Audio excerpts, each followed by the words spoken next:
میرے حضور کی تو کوئی بہن نہیں تھی، لیکن جب حضرت حلیمہ سعدیہ کے ہاں حضور گئے تو وہاں حضور کی ایک رضائی بہن کا تذکرہ ملتا ہے جو حضور کو لوریاں دیتی، نام شیمہ تھا۔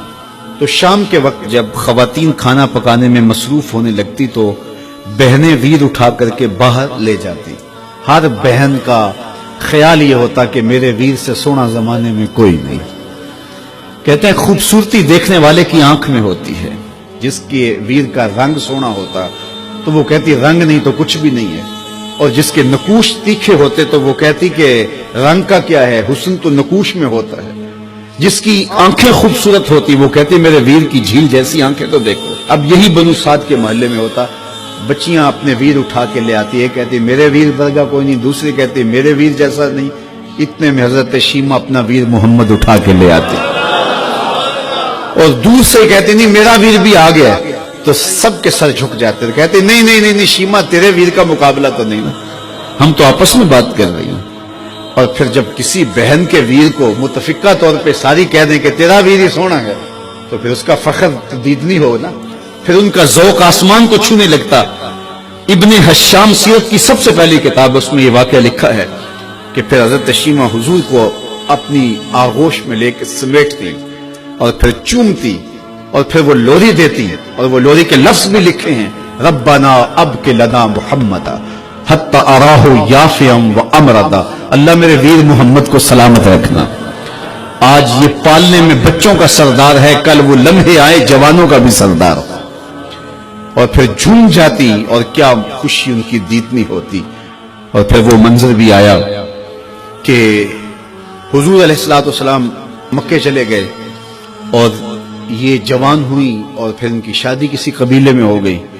آقا کریم نے اعلان نبوت کیا، 13 سال کا وقت کٹا اور پھر حضور مدینہ شریف چلے گئے۔ جب غزوات کا سلسلہ شروع ہوا تو جس قبیلے میں شیمہ کا نکاح ہوا تھا اس قبیلے میں مسلمانوں کے ساتھ ٹکراؤ ہوا تو اللہ نے مسلمانوں کو فتح عطا کر دی۔ تو اس قبیلے کے لوگ قیدی ہو کے حضور علیہ السلام کے غلاموں کے ہاتھوں گرفتار ہیں۔ تو یہ اپنے قیدیوں کو چھڑانے کے لیے قبیلے کے سردار ایک ایک گھر سے فدیے کے لیے رقم جمع کر رہے ہیں۔ چلتے چلتے شیمہ کے گھر بھی پہنچے جو کہ ایک عمر کا حصہ گزار چکی تھی، اور جا کے کہا کہ اتنا حصہ آپ کا بھی آتا ہے۔ کہا کس لیے؟ کہا وہ جو لڑائی ہوئی ہے اتنے ہمارے بندے گرفتار ہو گئے تو ان کو چھڑانا ہے۔ تو چلتے چلتے باتوں میں کسی کے لبوں پہ حضور کا نام آ گیا تو شیمہ نے کہا اچھا انہوں نے تمہارے لوگ پکڑے؟ کہا ہاں۔ تو کہا پھر تم رقم اکٹھی نہ کرو، مجھے ساتھ لے چلو۔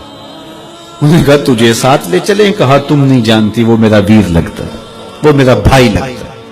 قوم کے سرداروں کے ساتھ حضرت شیمہ حضور کے نوری خیموں کی جانب جا رہی ہیں اور صحابہ ننگی تلواروں سے پہرا دے رہے۔ یہ مکی دور تو تھا نہیں، یہ مدنی دور تھا۔ اور شیمہ قوم کے سرداروں کے لے کے جب آگے بڑھنے لگی نا تو صحابہ نے تلواریں سونت دی، رک جا اے دیہاتی عورت، جانتے نہیں آگے کوچہ رسول ہے، آگے بغیر اذن کے جبریل بھی نہیں جا سکتے، تم کون ہو؟ تو شیمہ نے جو لفظ کہے وہ لفظ نہیں ہے۔ اس نے کہا خلو سبیلی وَعَلَمُوا أَنَا أُخْتُ نَبِيِّكُمْ، میری راہیں چھوڑ دو، تم جانتے نہیں میں تمہارے نبی کی باجی لگتی ہوں۔ تلواریں جھک گئی، آنکھوں پر پلکوں کی چلمنے آ گئی، راستہ چھوڑ دیا۔ حضور کے خیمہ نوری میں داخل ہوئی تو حضور نے دیکھا، پہچان لیا، اٹھ کے کھڑے ہو گئے۔ فرمایا بہن کیسے آنا ہوا؟ آپ کے لوگوں نے ہمارے کچھ بندے پکڑے چھڑانے آئی۔ تو فرمایا بہن تو نے زحمت گوارا کیوں کی؟ تو پیغام بھیج دیتی میں یوں ہی چھوڑ دیتا، لیکن تم آ گئی ہو، اچھا ہوا ملاقات ہوئی۔ پھر حضور نے قیدیوں کو چھوڑنے کا اعلان کیا اور کچھ گھوڑے اور چند جوڑے حضرت شیمہ کو حضور نے تحفے کے طور پہ دیے۔